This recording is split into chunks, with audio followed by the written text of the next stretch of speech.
رمضان يا رمضان يا نفحة الرحمن، رمضان يا رمضان شهر جود وغفران، رمضان يا رمضان يا نفحة الرحمن. Kata start pukul 9 dan dah 9:30 nak kena kediri nanti pukul 10. Nanti habis waktu saya dengan tuan-tuan. So saya datang untuk jumpa tuan-tuan ni tidak lain untuk saya berkongsi ilmu. Okey, baik. Sisi maklumat sama ada kena dalam buku lah, tidak. Okey, baik. Saya latihkan daripada Jakim. Kemudian dihantar saya terus ke sana. Dalam tempoh 12 tahun tersebut, dalam kelana ilmu saya, dapatlah saya selesaikan ijazah sarjana muda saya dan juga diploma fatwa saya. Baik. Dan seterusnya menetaplah di negara yang tercinta ini, iaitu Malaysia. Baik, itu sedikit berkaitan diri saya. Semoga pengenalan ini saya jatuh ke album menjadi lebih rapat lah. Kalau saya nak kenal dengan tuan-tuan pun ramai ni, nanti habis masa kita. Nanti ada masa nanti saya boleh PM pengurusi kita lah untuk kita kenal lebih lanjut. Baik. Daripada saya belajar kat Mesir sana, saya belajar dengan tuan-tuan yang boleh nampak malaikat, masya-Allah, ramai malaikat. Kita dengar apa nama majlis ilmu ini, majlis yang dipenuhi malaikat, betul? Majlis yang dipenuhi malaikat rahmat, curah-curah. Kita nampak ada rahmat tersebut. Ini dinamakan sebagai perkara yang mana sebelum ini saya tak tahu apa maksud ahlan. Yang mana sebelum ini saya tak tahu apa ada pada Ramadan. Saya tak tahu dah, tapi ada pertambahan. Ini kita panggil yang disebut tadi rahmat dalam majlis ini. Tapi tak buat coklat ni. Selalu kalau pergi ceramah kat sekolah-sekolah saya buat coklat. Kawan jawab saya bagi coklat, tapi tuan-tuan tak payah bagi coklat. Jaga kesihatan. Kan? Elok waktu universiti. Coklat, tapi coklat putih, coklat hitam baik kan? Coklat hitam yang baik tu. Coklat hitam pun coklat putih yang baik tu. Coklat hitam kan? Saya bawa coklat hitam yang kena nanti boleh jemput lagi. Dan makan susah kan? Okey, baik. Kita ada kalau kita tengok hamba, konsep hamba kan? Dia ada hamba dengan Allah. Yang sebelum dia ada hamba dengan manusia. Apa beza hamba manusia? Hamba sesama manusia dengan hamba dengan Allah. Sekarang tak ada hamba. Dulu kita ada konsep hamba. Betul? Hamba. Tuan hamba. Okey. Konsep hamba dengan Allah berbeza dengan konsep hamba sesama manusia. Konsep hamba dengan Allah disebut sebagai konsep pemberian. Dalam bahasa Arab disebut i'ta, pemberian. Tapi konsep hamba sesama manusia ini adalah bukan pemberian, penolakan. Macam mana? Okey, contoh tuan-tuan. Contoh saya, ada seorang ni ada hamba. Si A ni hamba kepada tuan dia. Kalau hamba A ni, dia buat kerja, dia dapat buat, dia dapat macam-macam. Siapakah pemilikan yang akan dapat pemilikan terhadap benda yang dia buat? Contoh duit dia dapat, siapa yang dapat? Tuan dia dapat. Sebab apa? Sebab tuan dia memiliki hamba. So segala perkara yang hamba itu dapat, tuan dia punya, bukan dia punya. Maka konsep hamba sesama manusia ini adalah konsep tadi penolakan. Dia tolak, tak dapat apa-apa. Buat susah-susah, penat jerih, tak ada dapat apa-apa. Yang dapat siapa? Tuan ni. Tapi berbeza konsep hamba dengan Allah Ta'ala. Bila kita semakin menjadi hamba yang abdi kepada Allah, apa yang kita dapat? Allah Ta'ala i'ta, pemberian. Sehinggalah maqam yang paling tinggi bagi Nabi SAW capai tahap hamba yang 100% yang Allah Ta'ala kehendaki. Allah Ta'ala bagi apa? Bertemu dengan Allah. Ini yang paling kita nak. Bertemu dengan Allah maksudnya apa? Berjumpa dengan Allah. Itu pun soalan lain lah. Jumpa pada masa ke tempat ke, itu cerita lain. Tak boleh saya cerita kat sini. Boleh?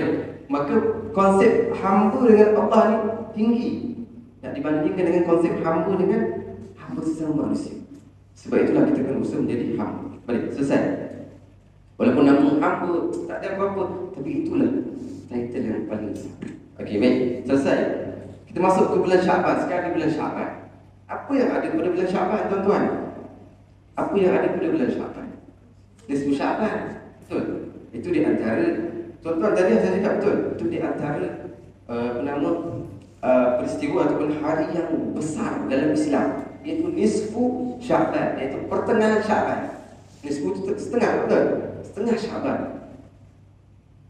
Sebab apa kita kata ini besar? Kerana ulama daripada dulu sehingga sekarang ulama sekarang meraihkan malam nisfu Syaban. Meraihkan dengan apa? Macam-macam. Dengan ceramah contoh, dengan amalan-amalan tertentu. dengan doa yang tertentu. Okey. Maka dalam Syaban ada satu kejadian, ada satu hari, satu malam yang sangat hebat, iaitu malam nisfu Syaban. Maka kita masuk ke Syaban ini, bila masuk ke Syaban apa jadi? Seorang ulama mengatakan bahawa di bulan Ramadan, di bulan Rajab adalah bulan kita kita panggil, kita bercucuk, kita menanam akar, kita benih, kita menyemai benih. Di bulan Syaban ini, di bulan Rajab, semai benih, maknanya letak benih supaya hidup pokok tersebut. Bulan Syaban apa nak buat? Menjaga. Bulan Ramadan jadi apa? Waktu kita untuk apa? Menuai, mengambil hasil. Inilah bulan 3 yang selalu ulama umpamakan, ulama memberi kiasan. Syaban, Rajab, kamu semai benih, kamu letak benih. Kemudian di Syaban kamu jaga, beri air, cukup keperluan, cukup hajat yang diperlukan oleh akar tadi. Kemudian barulah keluar buahnya pada bulan Ramadan, kemudian kamu akan tuai. Sebab apa ulama kata begitu? Kerana bulan Syaban ini kita jaga, maksudnya apa? Jaga dengan maksud, dengan perumpamaan supaya buah tadi keluar pada bulan Ramadan. Kalau tak jaga pada Syaban, adakah buah akan keluar?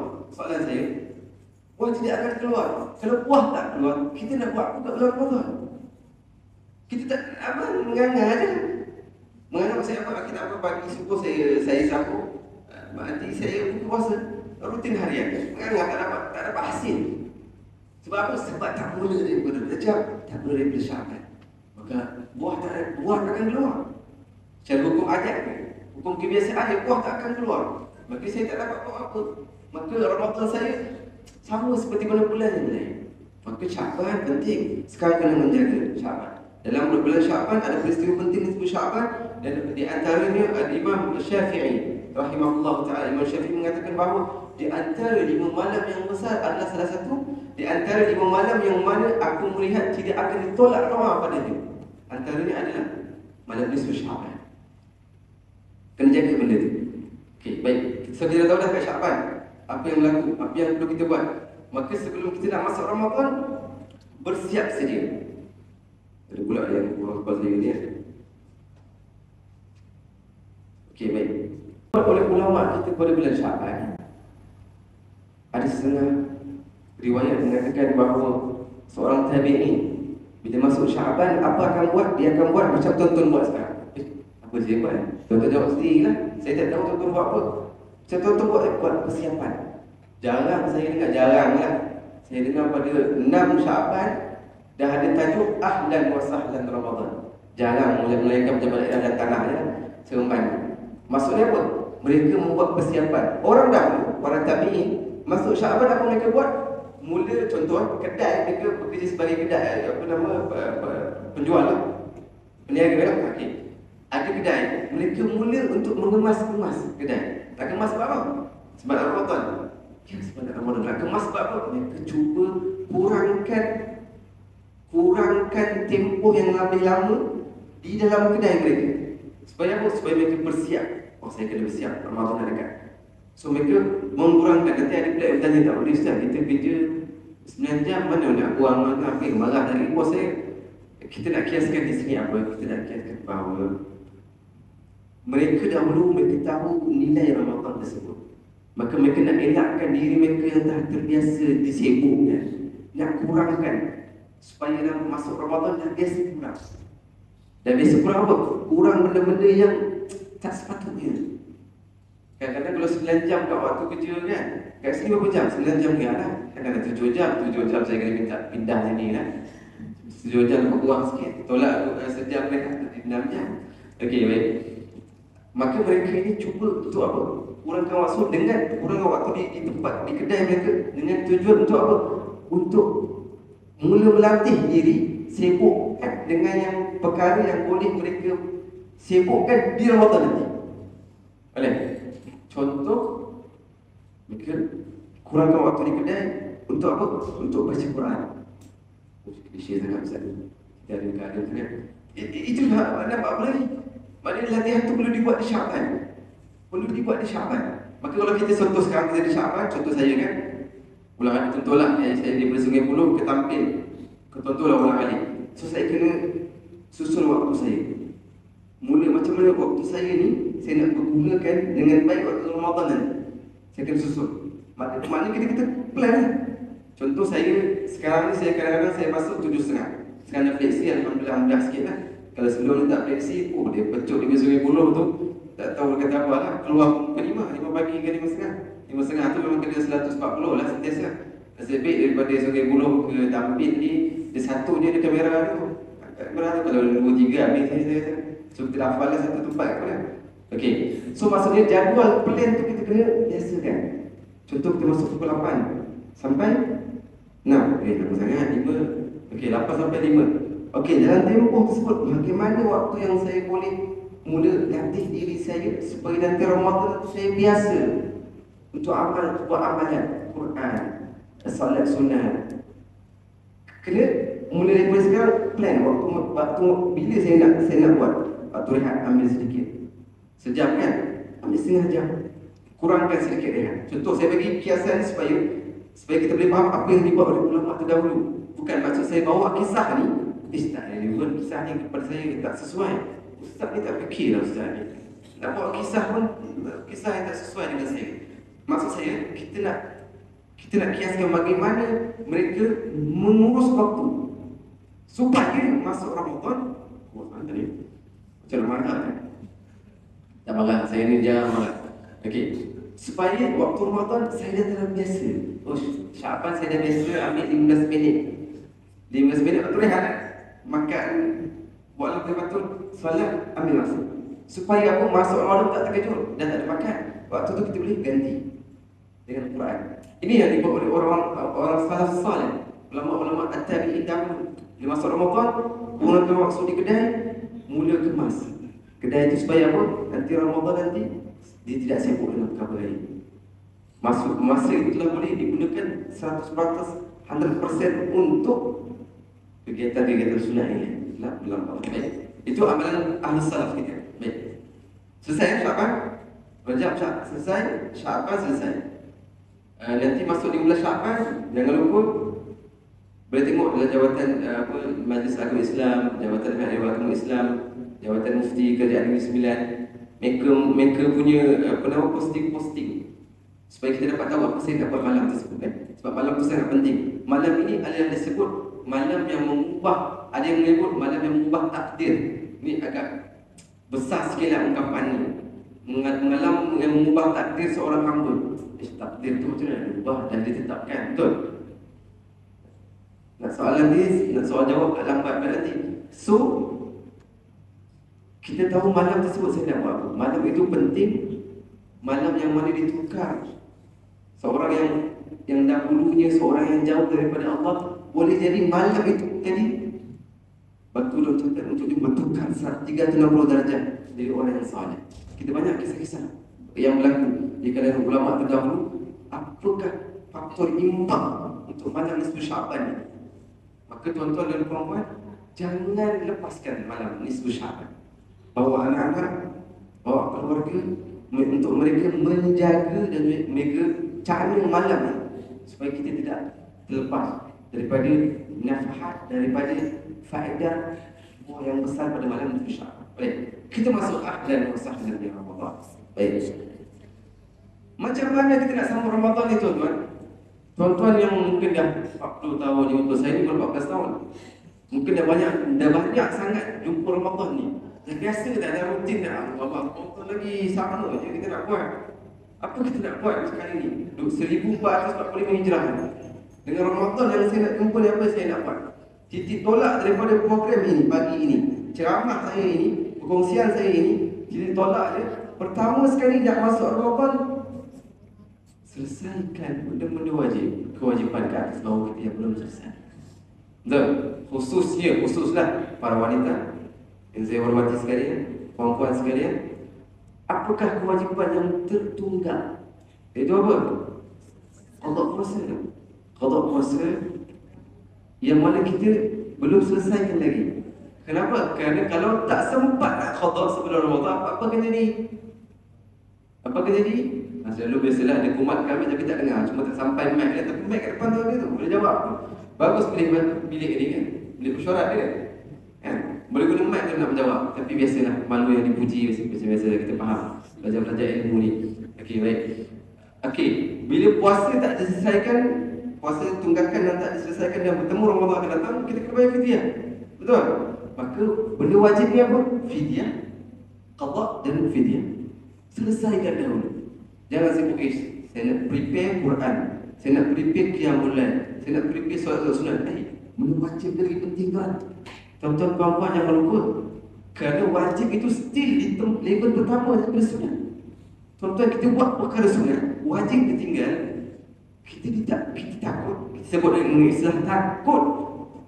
Perkara-perkara sunat ditolak. Kenapa? Kerana kewajipan itu masih lagi tak diselesaikan. Maka perlu selesaikan qada puasa. Yang ustaz kita ni insya-Allah lah. Mereka tak tahu lah qada lain lah untuk puasa Ramadan. Untuk puasa nazar, kali qada puasa kafarah mungkin lah. Untuk puasa bulan tak pernah lah ustaz kita ni. Okey, baik. Qada puasa, kemudian fidyah kalau ada. Selesaikan fidyah. Kemudian fidyah untuk waris. Ya, waris mana suami isteri, mak ayah, keluarga kita yang tidak ada waris melainkan kita sahaja, maka selesaikan fidyah. Berapakah fidyah? Rujuk kita kat Negeri Sembilan, kita ada Majlis Agama Islam yang mengambil bayar fidyah tersebut. Sekarang boleh bayar online, kira-kira online ada. Bagi tahu berapa hari, orang tak tahu ni.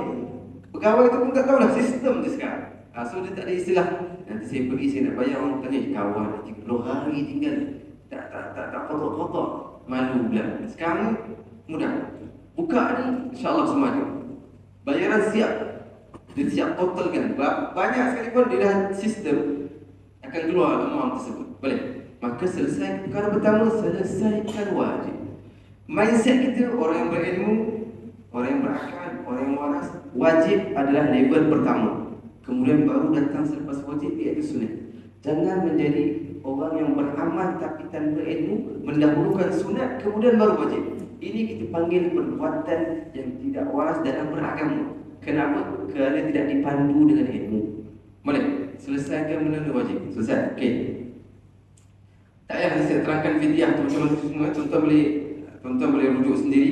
Boleh pergi ke laman web majlis ataupun Jabatan Mufti Kerajaan Negeri Sembilan. Okey, baik.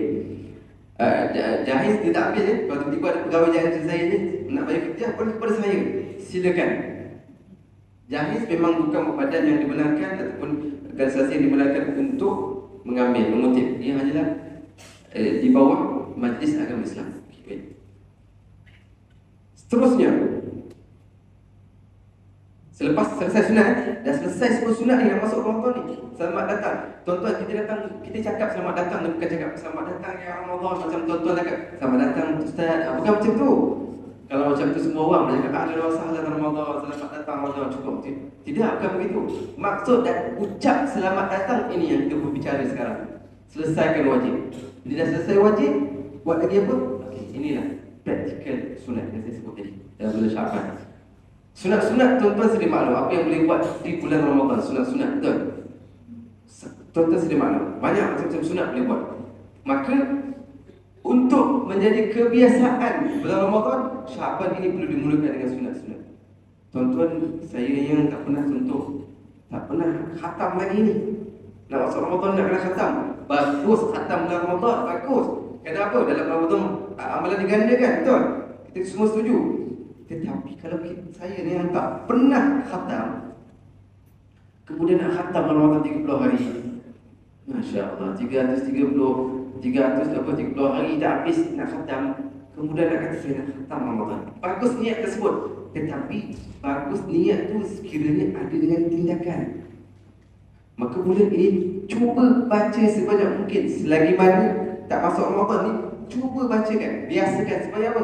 Supaya saya boleh habis Ramadan, boleh habis bulan Ramadan. Tuan-tuan baca ni, kalau orang yang tak biasa baca, dia nak khatam, saya dah sebut susah lah, memang takkan boleh lah. Memang takkan boleh. Kerana bacaan tu, paling common lah. Orang budak hafiz. Baca budak hafiz, membaca dengan laju. Laju yang pertengahan, bukan laju yang sangat. Sebab dia ada tiga tahap membaca Quran. Perlahan, laju yang betul express dia, laju yang di tengah-tengah, kemudian yang lambat. Okey. Baca pertengahan, satu juzuk. Yang mana ada 20 muka surat. Atau 21. Kadang-kadang 20, kadang-kadang 21. Ia paling common. Standard orang biasa 20 ke 25 minit. 20 ke 25 minit. Ini orang biasa baca. Satu juzuk kan? Bukan surat. Satu juzuk. Maka daripada situ kita cuba baca hari ini. Satu juzuk banyak besar nak baca dan habis pun. Itulah kita kena tengok berapa masa kita nak habiskan satu juzuk ni. Berapa masa kita ambil? Kita macam kita kadang-kadang kita lari kan, kita set jam apa, itu mudah pula. Dia nak baca Quran ni kita nak set ni, berapa satu juzuk ni saya boleh habis?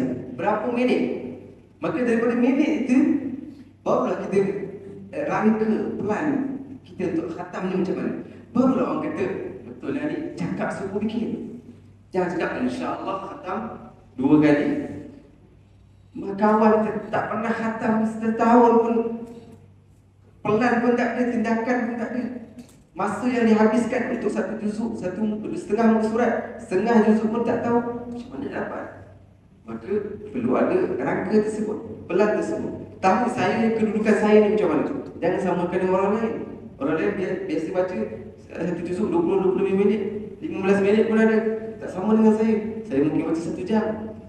Maka tidak boleh saya samakan dengan masa orang lain, dengan kekuatan orang lain. Boleh, okay. Itu benda-benda sunat. Perlu kita tahu. Apa nama? Maka sekarang ini puasa wajib dah settle, cuba puasa sunat. Nabi sallallahu alaihi wasallam aktsara sauman fi Sya'ban. Sayyidina Aisyah radhiyallahu taala anha berkata, aku tidak pernah melihat Nabi begitu banyak puasa melainkan Sya'ban. Aku tidak pernah melihat baginda Nabi sallallahu alaihi wasallam begitu banyak berpuasa melainkan pada bulan Sya'ban. Menunjukkan apa? Nabi puasa bulan Sya'ban. Kemudian ini merupakan satu mesej kepada kita, Nabi melatih. Walaupun Nabi tak perlu, tapi nak sampaikan kepada umat. Tuan-tuan, mulakan dahulu. Kalau mampu pada bulan ini, cuba dahulu puasa. Puasa sunat. Ya, kalau wajib dah selesai lah, puasa sunat. Okey, baik. Kemudian, okey, sekarang ni kita sebut tadi solat di Islam Mi'raj, sempurnaan adalah dengan jemaah. Tuan-tuan biasakan diri dengan jemaah. Supaya apa? Masa Ramadan tak terkejut nak solat berjemaah. Supaya tak terkejut nak solat berjemaah, tuan-tuan. Tuan-tuan dalam Ramadan, 2 solat waktu ni kalau boleh jangan tinggal walaupun 1 hari. Maknanya 30 hari Ramadan ataupun 29. 2 waktu solat ni saya tak pernah solat melainkan berjemaah. Iaitu solat apa? Solat apa? Apa? Solat sunat apa? Solat Isyak dan juga solat subuh. Sebab apa Nabi sallallahu alaihi wasallam sebut, man shalla al-isya'a fi jama'atin fa ka'annama qama nisfal layl wa man shalla as-subha fi jama'atin fa ka'annama qama al-layla kullahu. Maksudnya apa? Mereka yang bersolat isyak berjamaah seolah-olah dia telah bangun separuh malam. Dia telah mendirikan qiyam separuh malam. Mereka yang solat berjamaah pada waktu subuh seolah-olah dia telah bangunkan malam keseluruhannya. Dia buat qiyam malam daripada awal malam sampai akhir, seolah-olah begitu. Maka oleh itu, biasakan sekarang ini kalau boleh solat isyak, solat subuh jangan tinggal berjemaah. Supaya apa? Supaya masuk Ramadan, isyak dan subuh saya 30 hari perfect di surau di masjid berjemaah. Sebab apa? Sebab janji Nabi SAW itu, kalau kita tak mampu, kadang-kadang kita pernah nak bangun malam, yang bekerja lagi kan, yang ada anak uruskan, kadang terlepas. Maka kalau kita solat berjemaah tu, ganjaran pahala untuk kita bangun malam tu telah ada, telah dikezetkan, telah dimasukkan dalam apa? Dalam muka amalan kita dengan bukti hujah bagi Nabi SAW sebut tadi. Boleh. Maka Sya'ban ini kalau tak biasa solat berjemaah, biasakan 2 waktu ini. Ustaz saya dah biasa lagi bagus. Teruskan semua 5 waktu.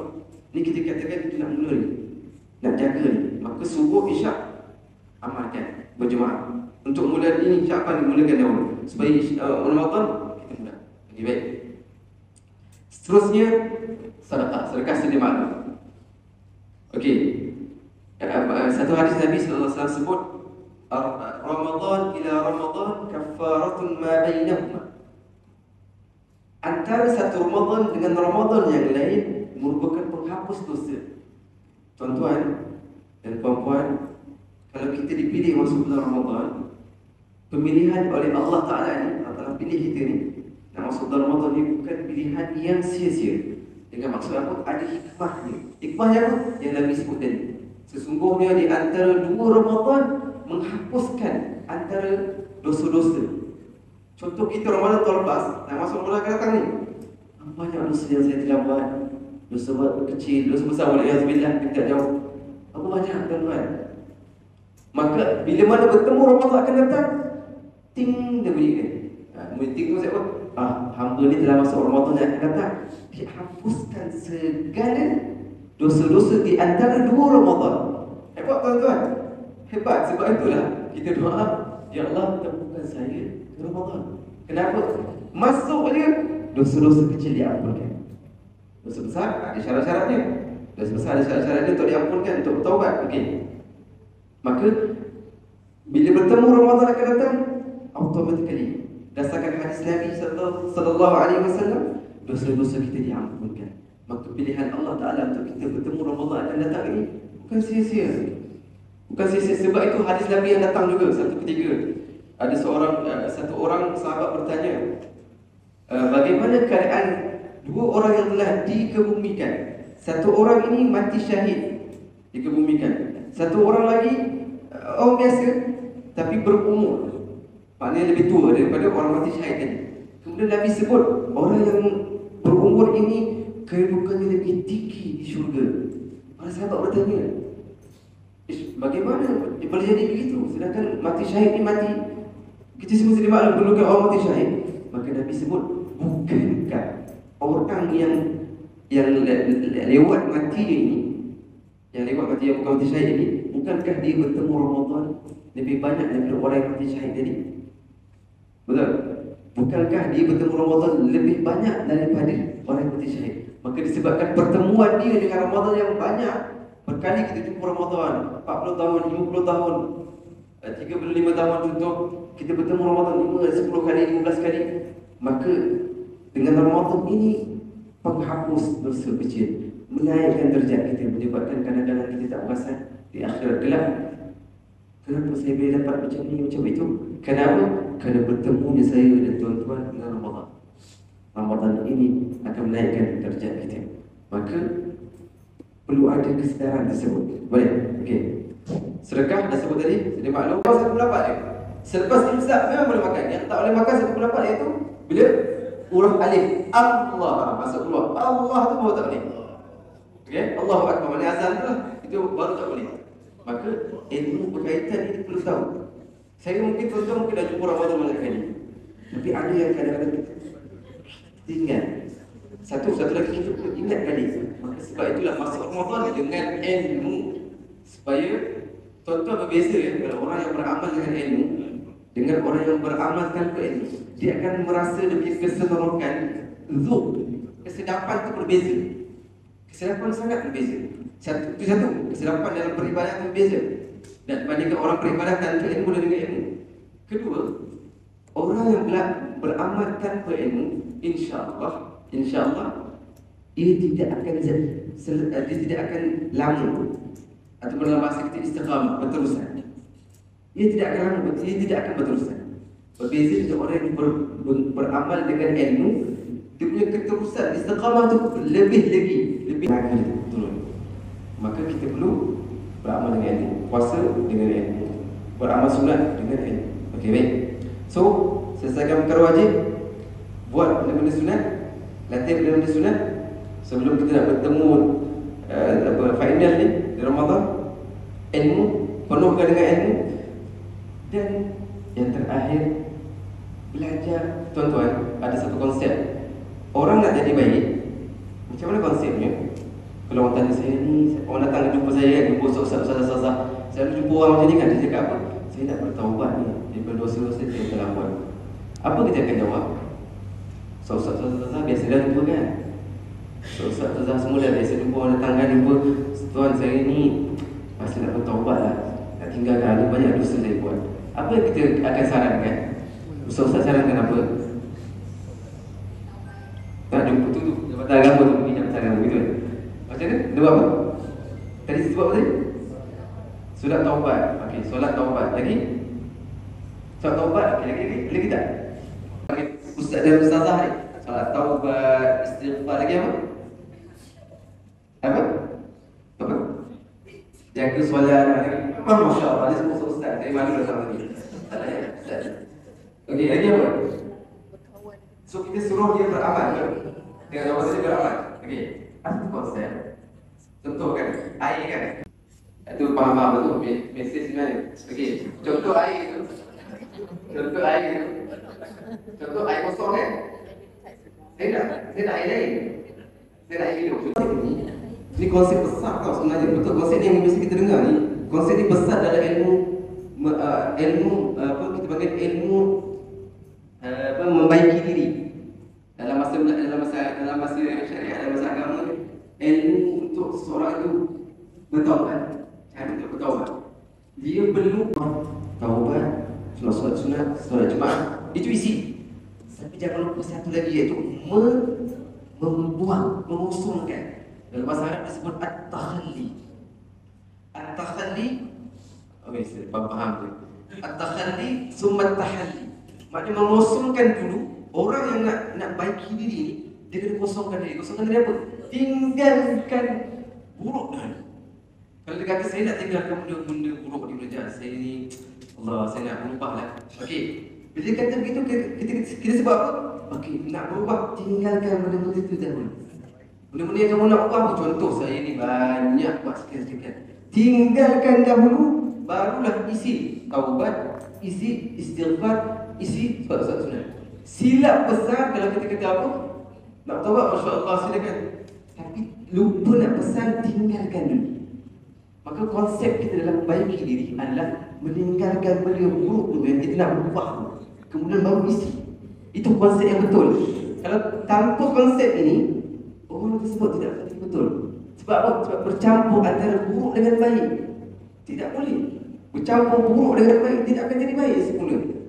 Maka untuk berubah itu perlu tinggalkan dahulu. Maka sekarang ini nak masuk bulan Ramadan, saya nak jadi malaikat Ramadan. Boleh, memang. Contoh kita kat Mesir kan. Kalau kat Mesir ni, masuk Ramadan kita pakai semua orang jadi malaikat, memang jadi baik. Kalau tidak, selamat saya. Kita nak betulkan motor pun dah kapak kita harga. Semua kena. Walaupun kita lama 12 tahun, kena je kadang-kadang kita pun ya. Biasa-biasa orang Arab kan. Tapi bila masuk Ramadan panggil apa? Masya-Allah, malaikat nak jumpa malaikat kat bumi bulan Ramadan pergi Mesir atau pergi negara-negara Arab lain. Insya-Allah semua ni malaikat. Janganlah aku kita tengok tipu ke apa, tak ada. Bergaduh kat jalan pun tak ada. Insya-Allah sebab apa? Sebab Ramadan. Maka di sini kalau kita nak jadi malaikat dalam Ramadan, tapi kena ingat satu benda, iaitu kita kena tinggalkan. Jadi konsep yang sama. Tinggalkan benda yang tak elok, barulah isi dengan benda yang elok. Barulah isi dengan amalan sunat tadi. Kalau tidak sempurna, konsep itu tidak tepat. Konsep itu tidak tepat. Konsep ini dikenalkan oleh guru-guru kita, ulama-ulama Rabbani. Mereka mengenalkan cara untuk membetulkan diri. Iaitu tadi apa? Mengosongkan dan mengisi. Jangan isi kemudian kosong, lalu dulu tak tahu jadi apa nanti. So kosongkan dahulu, kosong apa? Benda yang buruk, hilang, buang, jangan buat, baru isi. Itu tepat. Boleh? Maka pada bulan ini, mulakan tinggalkan dulu benda-benda yang saya rasa dalam Ramadan ni aku tak boleh buat benda ni. Tinggalkan, belajar tinggal. Tinggal baru boleh buat. Kalau tak tinggal lagi, tak akan boleh buat nanti. Kat Ramadan nanti. Boleh tuan? Boleh tuan-tuan perempuan ustaz-ustazah semua boleh ya? Okey. Okay, baik. Okey, itu 4 poin persediaan kita nak menyambut Ramadan. Okey. Bila masuk, okey dah ni sebelum ni. Okey, nak masuk ni Ramadan. Besok Ramadan contoh. Pertama sekali semasa nampak bulan Ramadan ataupun nampak bulan-bulan, ialah kita panggil dah. Kita mata tu diumumkan besok Ramadan. Kalau kita pecah ni, kalau satu tu tak ada plan tu pada diri tuan-tuan, panggil dalam otak tuan-tuan, tak ada plan yang tuan-tuan nak buat. Saya rasa Saya rasa tak berhasil lah saya datang hari ini. Itulah tujuan saya untuk saya kongsikan bersama. Dan saya presentkan watak saya, tuan-tuan kawan-kawan ada. InsyaAllah selepas ini kita akan menjadi satu orang yang menyambut Ramadan tak seperti sebelum ini. Kita akan sambut Ramadan bersama keluarga, bersama kawan-kawan, tak sama seperti tahun yang lalu. Maka itulah menjadi kebahagiaan untuk Haji khususnya. Kita berjaya alhamdulillah insya-Allah, dan kita dapat merangkul kehendak Allah Ta'ala, keinginan Allah yang mana Allah Ta'ala pilih kita tidak lain tidak bukan untuk kita dimuliakan. Allah Ta'ala pilih kita tidak lain tidak bukan untuk dimuliakan dan ditinggikan derajatnya. Maka saya rasa cukup sekian itu dahulu. Sekiranya ada soalan jawab ataupun soal. Kalau soalan nak tanya saya kata nanti jawab lah. Jawatan mufti itu boleh jawab, saya tak boleh jawab kan. Malu saya nak menjawab ni. Ada apa yang nak dibangkitkan ataupun nak dipromosi ke apa? Okey ke tuan musi boleh? Okey baik. Aku boleh ada. Saya mohon maaf pertama. Sekiranya perbahasan saya, cakapan saya, pertuturan saya tidak tepat ataupun bahasa yang saya guna tidak guna bahasa Negeri Sembilan. Ini semua Negeri Sembilan ke ni? Semua Negeri Sembilan. Duduk tuan-tuan ke negeri Aziz Sawang sekarang tak cik. Tapi dah setahun lebih ni dah Negeri Sembilan ni orang negeri ni. Cuma kena duduk 12 tahun macam Mesir tu. Boleh cakap Arab, ni kedua. Dan setiap perkongsian ilmu yang sangat bermanfaat sebentar tadi. Okey, mudah-mudahan segala ilmu yang dicurahkan, yang dikongsikan kepada kita sama-sama dapat amalkan untuk bulan Ramadan yang akan menjelang tidak lama lagi, insya-Allah. Sebagai tanda penghargaan dan terima kasih dari pihak penganjur atas penyampaian ceramah itu tadi, majlis menjemput yang dihormati Tuan Pengerusi Kesda Encik Muhammad Nizam bin Yusuf untuk menyampaikan sedikit cerita hati kepada Ustaz Muhammad Taha sedengan segala wafatnya di رمضان شهر جود وغفران رمضان يا رمضان يا نفحة الرحمن. Alhamdulillah, saya sudah menyampaikan sedikit cerita. Berakhirlah program kita pada hari ini. Terima kasih diucapkan kepada tuan-tuan wakil kerja pejabat daerah dan tanah setempat dan dalam memeriahkan program kita pada hari ini. Pihak majlis menyusun sepenuh jari memohon ampun dan maaf sekiranya ada kekurangan sepanjang program ini. Pihak majlis berbesar hati menjemput Ustaz Muhammad Taha diiringi pengurusi Kesda dan pegawai-pegawai untuk menikmati sedikit sadaqah rohani di Dewan Makan. Untuk wakil kerja ini, makanan sudah disediakan di luar dimakan oleh Habib sebelum ini. Sekian daripada saya. Wabillahi taufiq wal hidayah. Assalamualaikum warahmatullahi wabarakatuh.